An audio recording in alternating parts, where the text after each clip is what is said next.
Our topic is 360-degree relationships, and this is part 2. Life is all about relationships. You are a product of relationships, and you can only thrive by relationships. From the cradle to the grave, you are going to do life with people. That's why I said that the quality of your life is tied to the quality of your relationships. In this teaching series, we are looking at how to build relationships with people on every level. And that's why we're calling it 360-degree relationships. How to build relationships with people on every level, because you need people on every level. You need people on every level. And last week, Wednesday, I told you that even though these relationships are not entirely about you, a lot depends on you. Okay? The entirety of what we looked at last week is based on this statement. Let me remind you. I told you that the quality of your relationship with other people or with others will never exceed the quality of your relationship with yourself. That's instructive. The quality of your relationship with other people will not exceed the quality of your relationship with yourself. So I shared 2 major recommendations last Wednesday. I told you to celebrate you, okay? I told you that you are not just different. You are different by design. You are not just different, you are different by design. So embrace your design, embrace your purpose, embrace everything you. Embrace your strengths, embrace your weaknesses. It's important. I told you, weaknesses are like noses. Everybody has one. So your weaknesses are not the reason why you are not thriving. Perhaps it is because you are focused too much on your weaknesses than on your strengths. I told you that your strengths create a need for you in the lives of other people. Your weaknesses create a need for other people in your life. Your strengths make you confident. Your weaknesses make you humble. Confidence attracts people to you, but it is your humility that keeps people in your life. So embrace the totality of yourself. And then I told you, number 2 recommendation, cultivate you. You are a seed, a creature of immense possibilities and potential. But being a seed, you can't offer yourself raw. You need to be processed. You need to be packaged before you are presented to your world. So I told you to cultivate you, okay? Bring out the best in you. There are 3 things I told you to do about that last week. I said, resolve your past, okay? Resolve your past. See it for what it is, a necessary foundation for success, and then extract valuable lessons, okay, from your past. Define your patterns and your possibilities just by researching your past, and then when you have done that, let it go. Both the positive and the negative, you've got to let them go, okay? The past is in the past. Apart from learning lessons, extracting valuable lessons, seeing patterns and possibilities, the best to do with the past is to let it go. The future is in the future. The best thing you can do about the future is to be your best today. So I told you to resolve your past, and then I told you to preview your future. In other words, use your imagination, okay? Dream big. Ask God what His intention is concerning you, okay? Preview your future. Have an idea of where you are going in the next 10 years, in the next 20 years. What's in store for you? What's possible for you? And then come into the moment. Number 3 recommendation is maximize the moment. Come into the present and put your best foot forward. Live your best life now. That's what we covered last week. If you missed the session, I will encourage you to go to my YouTube channel. Just search for Segun Oke on YouTube, and you can catch up with everything we covered last week, Wednesday. Let's proceed with tonight's content. Our topic is 360-degree relationships. This is part 2. Let us begin with this statement by John C. Maxwell. I think it's a good way for us to start. John Maxwell said that success or failure is not determined by the weight of what you need to accomplish or the heaviness of the load you carry. it is determined by the people you collaborate with to help you accomplish the task. I want to believe you are reading with me. Please read it again. Let's read it together slowly. Success or failure is not determined by the weight of what you need to accomplish or the heaviness of the load you carry. It is determined by the people you collaborate with to help you accomplish the task. This is important. This is important. No matter how strong you are, no matter how gifted you are, no matter how experienced you are, no matter how capable you are, your success is determined by the people you collaborate with. And that's the reason why we are talking about 360-degree relationships. And this is what it means. You may be very strong, but if the people that are supporting you, your subordinates, if they are not strong enough for your task, no matter how strong you are, you would be limited in your accomplishment.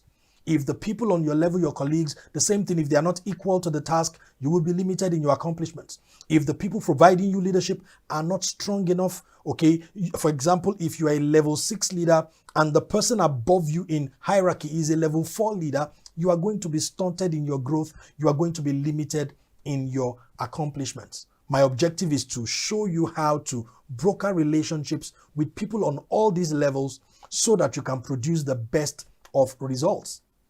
So many years ago, I learned of the law of recognition from Dr. Murdock. He wrote a fantastic book on the subject, and I'm just going to share a little bit of what I learned in that book. Okay, not the totality of the concept, but the part of the concept that is relevant to our discussion tonight. The law of recognition by Dr. Murdock. Now, this is what he said. The law of recognition. He said, first, everything you need is already in your life, merely awaiting your recognition. Then he said, anything unrecognized remains uncelebrated by you.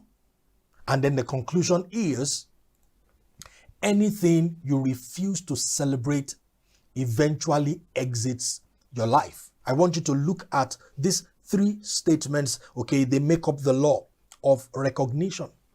Everything you need is already in your life, merely awaiting your recognition. Anything unrecognized remains uncelebrated by you. And then anything you refuse to celebrate eventually exits your life. I took time to think seriously about this principle, this concept of recognition, and these were the implications I was able to arrive at, okay, studying the law of recognition. Or let me say it in another way. This is how I believe the law of recognition applies to relationships. And this is the first thing I noticed.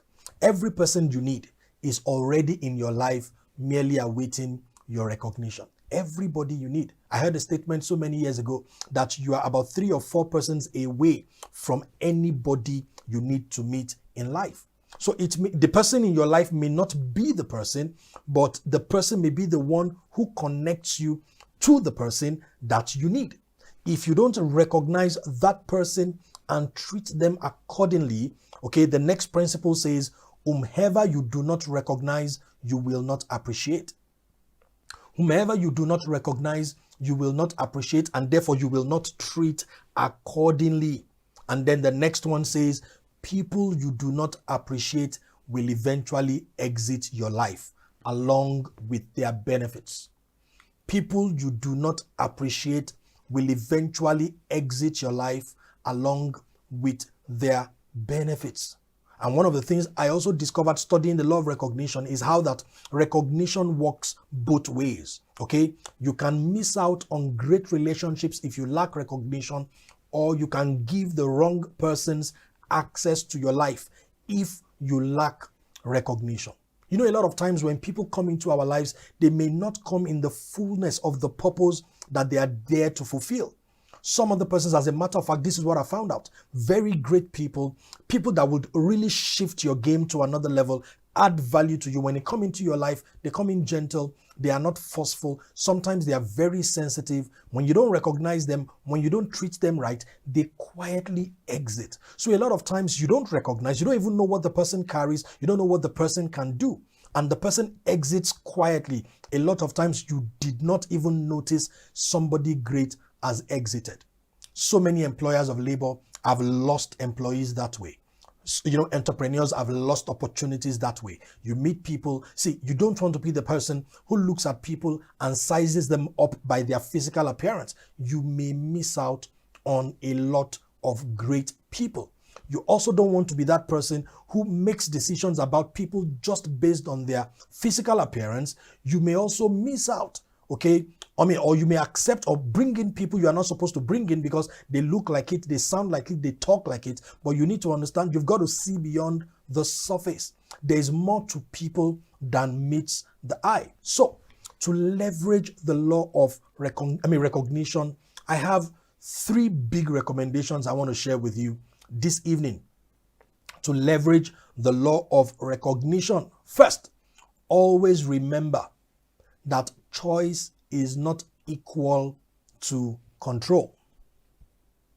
Always remember that choice is not equal to control. What do I mean?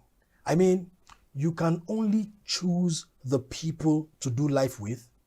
You cannot control their choices and what effect those choices will have on you. So what am I advising?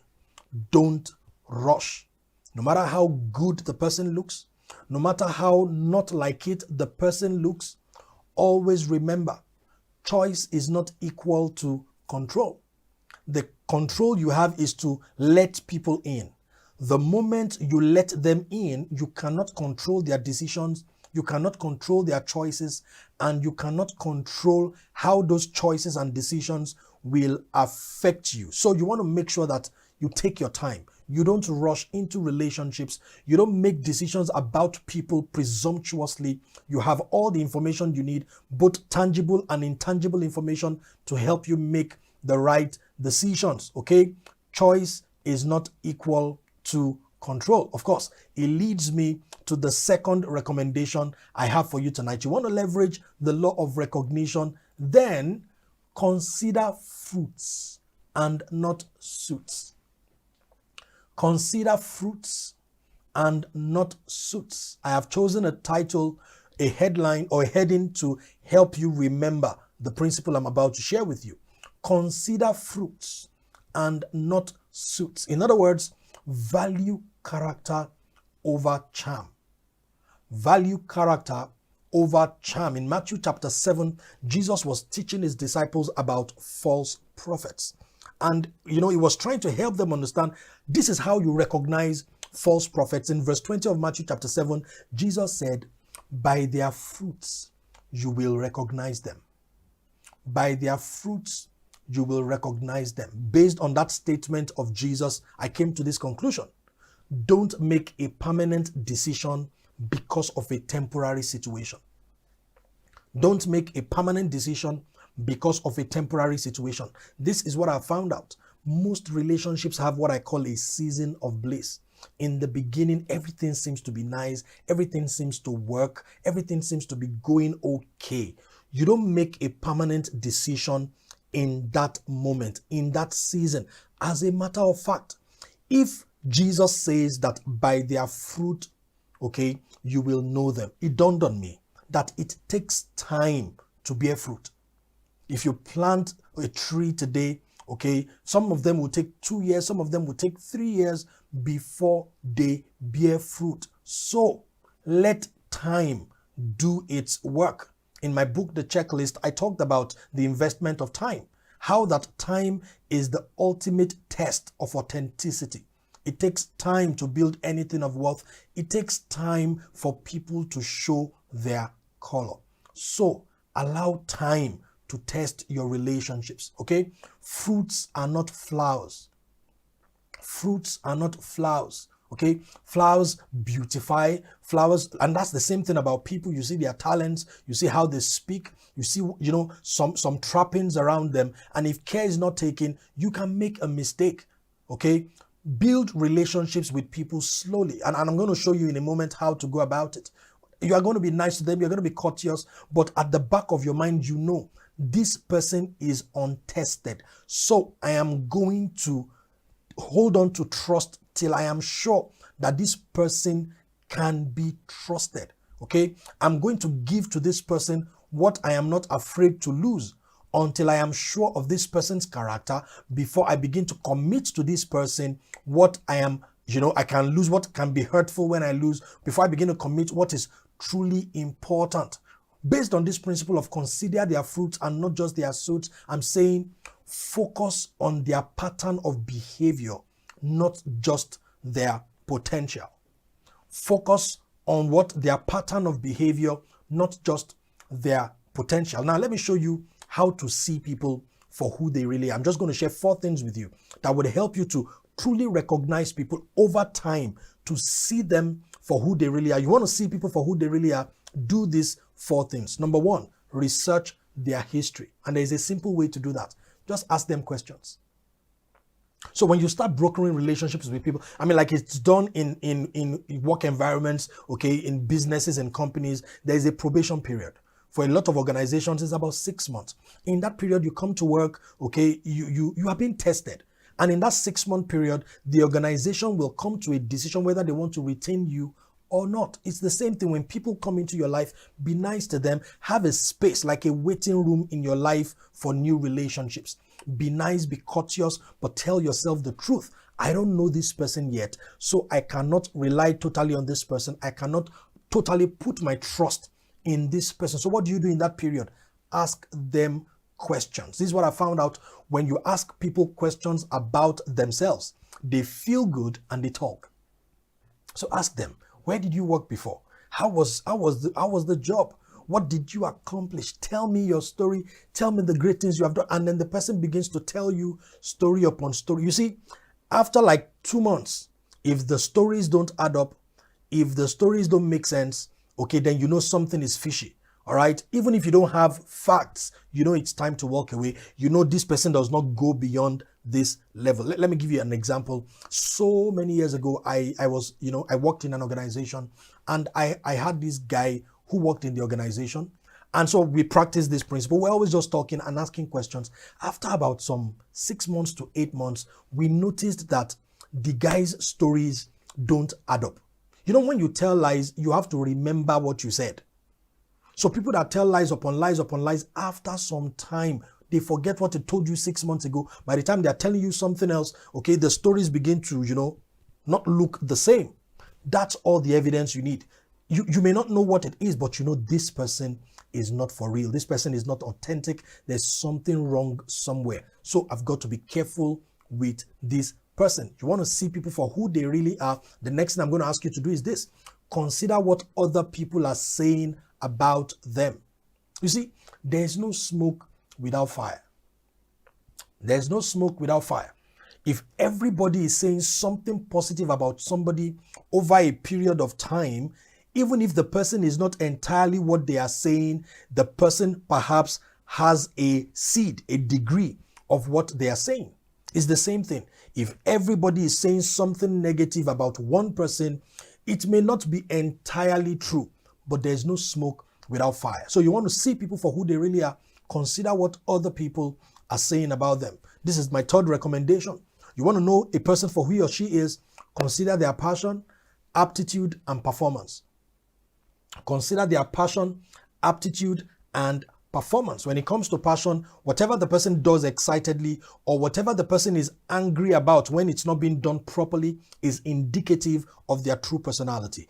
Okay, the same thing goes for aptitude. Whatever a person learns quickly, learns fast, okay, is indicative of their personality. And the 3rd one is performance. Listen, when a person performs, okay, outstandingly, repeatedly, it's indicative of strength. Whatever a person does well, over and over again, over time, is indicative of strength. And of course, the final thing I'm going to tell you, you want to see a person for who they really are, consider their mistakes.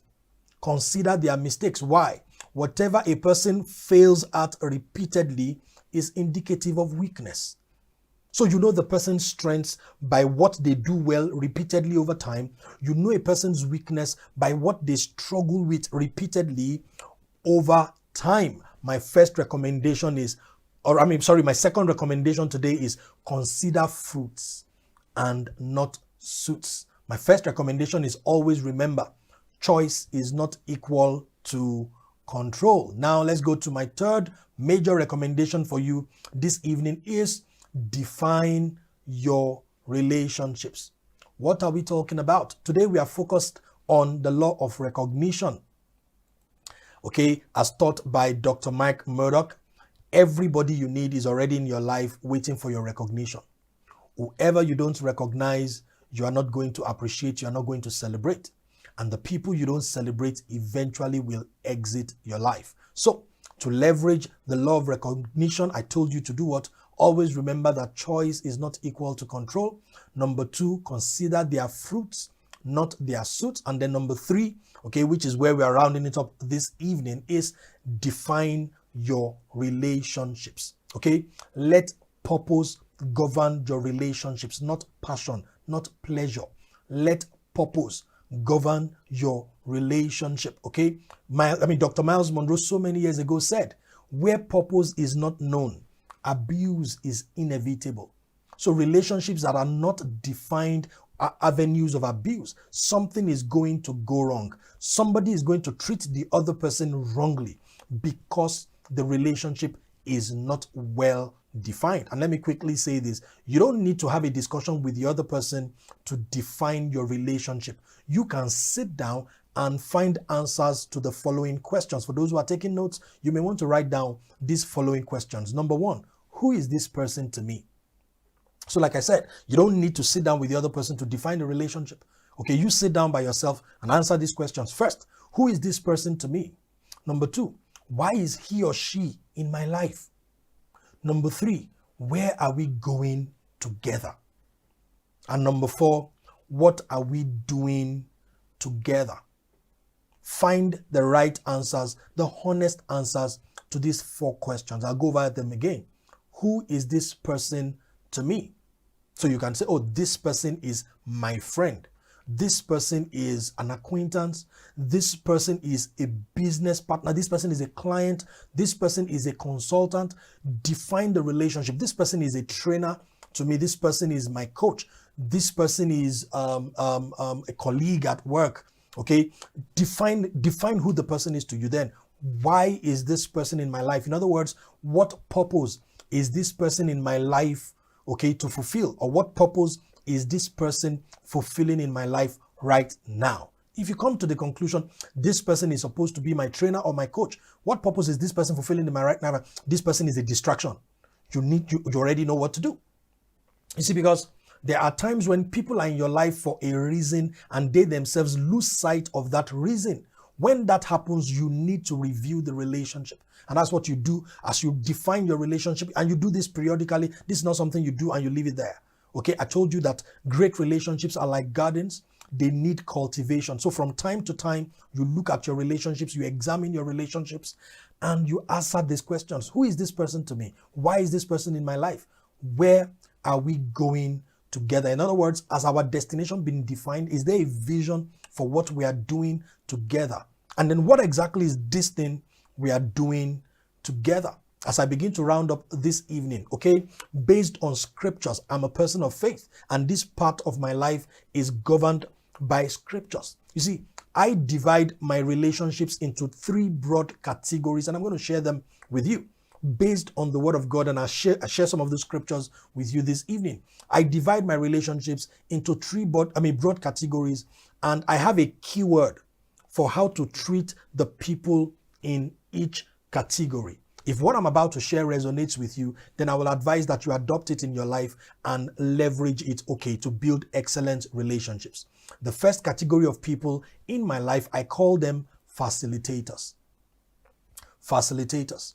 About 60% of my relationships, okay, is in this category. All right. I call them facilitators. These are friends. When I say friends now, I'm talking about social media friends. Essentially, these are acquaintances. We work together. We attend church together. We are in the same industry. We met at an event, okay, or we are following each other on social media. Now, listen to this. A lot of your opportunities in life will come from these people.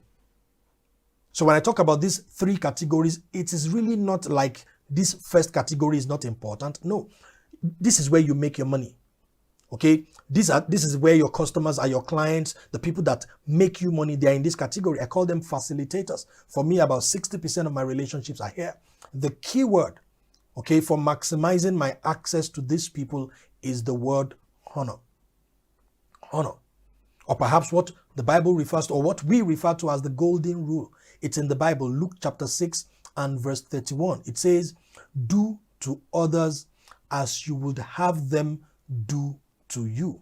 Listen, the fundamental key for building excellent relationships is you don't treat people according to their behavior. You deal with people, or you treat people the way you want other people to treat you. It's the golden rule. It is the basics. It's the lowest level. Everybody deserves respect. Everybody deserves honor. So you treat these people with courtesy. Because of time, I need to move on. The second category of people in my three categories of people in my life, I call them accelerators. Accelerators. 30% of my relationships fall in this category. These are the people that are truly my friends and my family. My friends and my family. Okay, when I say friend now, I'm not talking about somebody we just follow each other on social media.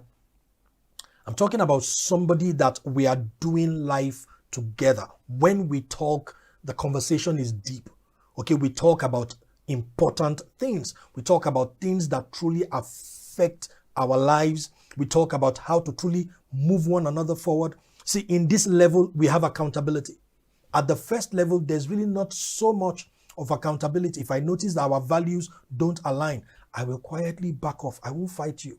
You are at a facilitator level, and this is what I'm trying to say. That our values don't align does not mean you cannot do me good. Does not mean you cannot bring me opportunities. Okay, so I close the door gently. I just put myself in a place where you cannot affect me adversely. Okay, you cannot influence my life. But at the second level, where I have friends and family, okay, you see, you don't choose your family, but you choose your friends. So in this second space, these are people who speak into your life. These are people who have access to you. Whatever they say has an effect on you. Whatever they do has a direct effect on you. The key word for me at this level is the word sacrifice. Sacrifice. And I saw that in John chapter 15 and verse 13. Let me read it to you from the Contemporary English Version of the Bible. It says, the greatest way to show love for friends is to die for them.